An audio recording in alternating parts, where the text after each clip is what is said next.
एक कब्र यहाँ पर बीबी उम्मे हबीबा की है और दूसरी कब्र इस तरफ जनाब रसूल खुदा की ज़ौजा उम्मे सलमा की कब्र है कि दो कब्रें इस जगह पर हैं इस दरवाजे रसूल में से अज़वाज में से कि जिसमें सबसे ज्यादा बहरहाल आप अदब एहतराम करते थे, बहुत ज्यादा चाहा करते थे इन दोनों बीबियों को।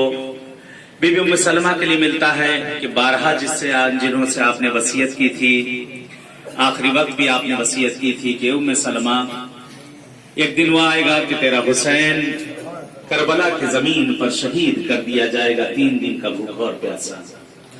कहते बहुत गिरिया किया था इस बीबी ने, बहुत गिरिया किया इस बीबी ने।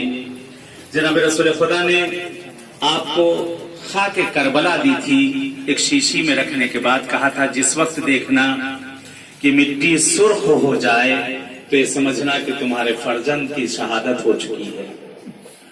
कहते बीबी उम्मे सलमा बहुत परेशान रहा करती थी। कहते उस वक्त जब इमाम हुसैन अलैहिस्सलाम जिस वक्त रवाना हुए हैं मदीने से करबला के लिए, कहते बीबी ने बहुत कोशिश की रोकने की, लेकिन मौला ने फरमाया कि मेरे नाना की वसीयत थी और जो मैं वादा किया था मैंने अपने नाना से, उस वादे को मैं निभाने के लिए यहाँ से निकल चुका हूँ। रवायत की फिक्रें हैं, रवायत के जुमले हैं। एक दिन सो रही थी बीबी उम्मे सलमा, ख्वाब में क्या देखती है कि जनाब रसूल खुदा आए हुए हैं, सर पे अमामा नहीं है, बाल बिखरे हुए हैं, सर पे खाक पड़ी हुई है, चेहरा उदास है, गिरिए के निशान, आंसुओं के अश्कों के निशान चेहरे के ऊपर। घबरा कर बीबी उम्मे सलमा उठ जाती है, कहती है या रसूल खुदा ये क्या हाल आपने बना रखा है। कहते पैगंबर आजम ने फरमाया ए उम्मे सलमा तेरे फर्जंद को करबला में शहीद कर दिया गया।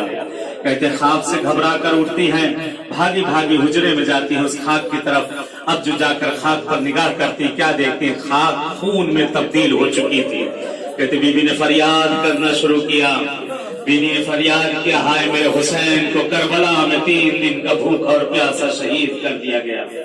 आज उन बीवियों की कब्र पे हम लोग आए हैं, दुआ करें परवरदिगार से, पालने वाले से, जिस तरह से हम लोग पहुंचे इस जगह पे, जिन जिन हजरात के दिलों में तमन्नाएं हैं, आने की पहुंचने की तमन्नाएं हैं, परवरदिगार उन सबको इन सब जगहों पे आना नसीब